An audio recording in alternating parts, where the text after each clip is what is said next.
tadi adalah tersebarnya hasad, iri dengki seseorang. Ya. Ini iri dengki seseorang, orang benci, orang tidak suka, ya. Bahaya ini Bapak Ibu sekalian.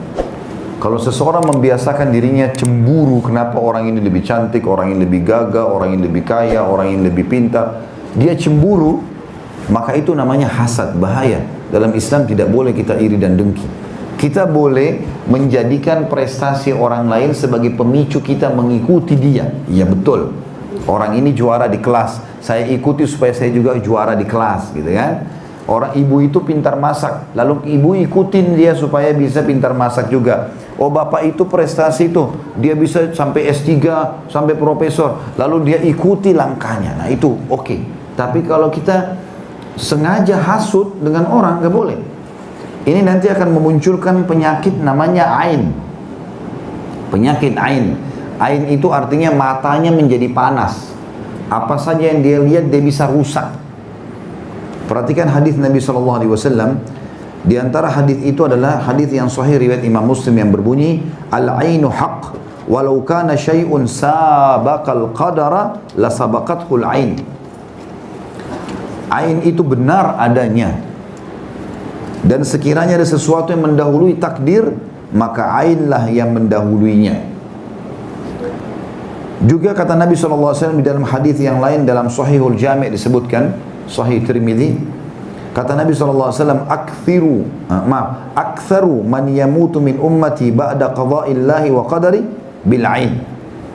Mayoritas umatku meninggal setelah ketentuan dan takdir Allah adalah disebabkan karena ain. Ibnu Taimiyah berkata, tidak ada suatu jasad yang terlepas dari hasad, namun orang yang jelek menampakkannya sedangkan orang yang mulia menyembunyikannya.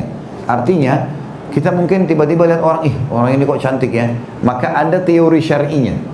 Ya Allah, karuniakan juga aku seperti kau karuniakan kepada orang ini. Itu boleh. Tanpa berharap hilang dari orang itu. Jadi dia tidak tampakkan, dia tidak lampiaskan hasutnya, tapi dia malah menjadikan sebagai pemicu supaya dia berprestasi. Itu boleh. Namanya ghibthah dalam agama. Tapi yang tidak boleh kalau bapak ibu cemburu, kenapa dia lebih gagah, kenapa dia lebih cantik, kenapa dia lebih pintar, lalu kita jengkel ke bawah arus berharap nikmat itu hilang dari dia. Nah itu namanya hasut, ini bahaya. Kata Nabi SAW, hati-hati dengan hasad, karena dia bisa membakar pahala kalian, ya, sebagaimana api membakar kayu bakar. Artinya pahala kita banyak hilang, diambil oleh orang yang sedang kita hasuti itu. Tidak boleh. Nah, orang kalau teman-teman sekalian hasut, maka dan dia biasakan, makin sering dia hasut maka makin berpengaruh matanya. Matanya bahaya. Dia kalau lihat sesuatu dia bisa rusak. Misal bapak ibu punya anak kecil, lucu nih, anaknya Masya Allah. Kemudian dilihat sama dia, oh anakmu lucu ya. Kalau bapak ibu tidak ucapkan Masya Allah Tabarakallah, jangan lupa ucapkan selalu Masya Allah Tabarakallah. Kamu gagah ya, Masya Allah. Kamu cantik ya, Masya Allah. Kamu berhasil masuk ke Amerika ya, Masya Allah. Kamu berhasil dapat warga negara, Masya Allah. Apa saja. Rumahmu bagus ya, Masya Allah. Masakannya enak, Masya Allah. Selalu ucapin.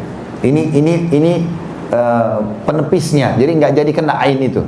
Tapi kalau bapak ibu tidak ucapin, jangan heran kalau anaknya tiba-tiba nangis malam hari. Saya berapa kali alami pada saat anak-anak saya, Masya Allah, saya bawa jalan ke satu mall misalnya di Jakarta atau di satu tempat yang penuh keramaian.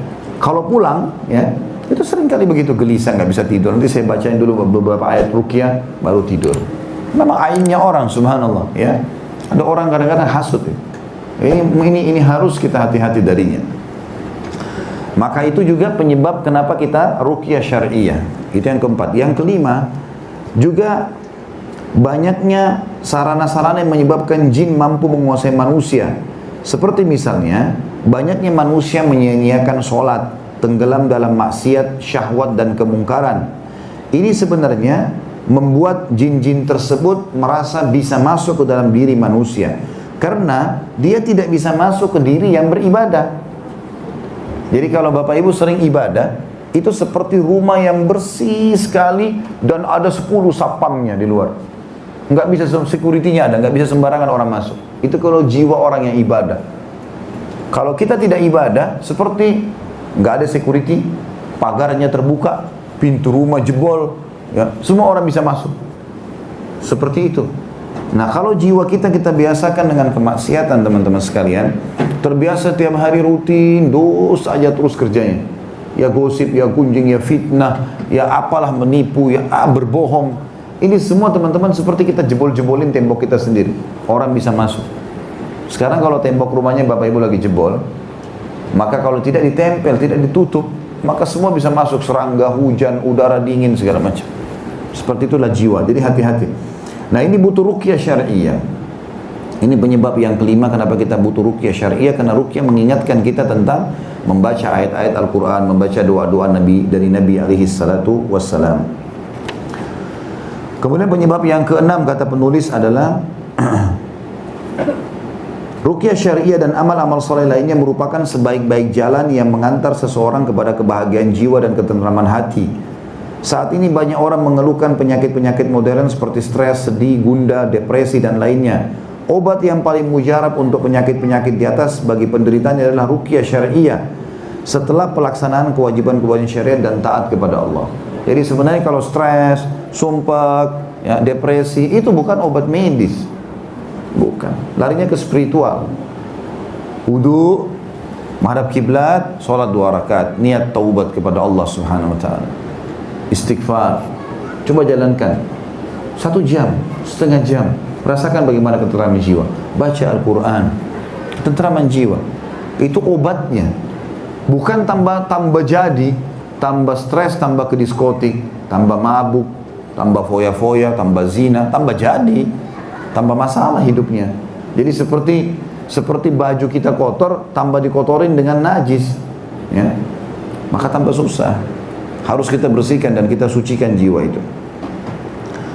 Penyebab yang ketujuh memilih ruqyah adalah sebaik-baik motivator setelah Allah SWT membantu seseorang untuk melaksanakan amal soleh dan konsekuensi dalam iman.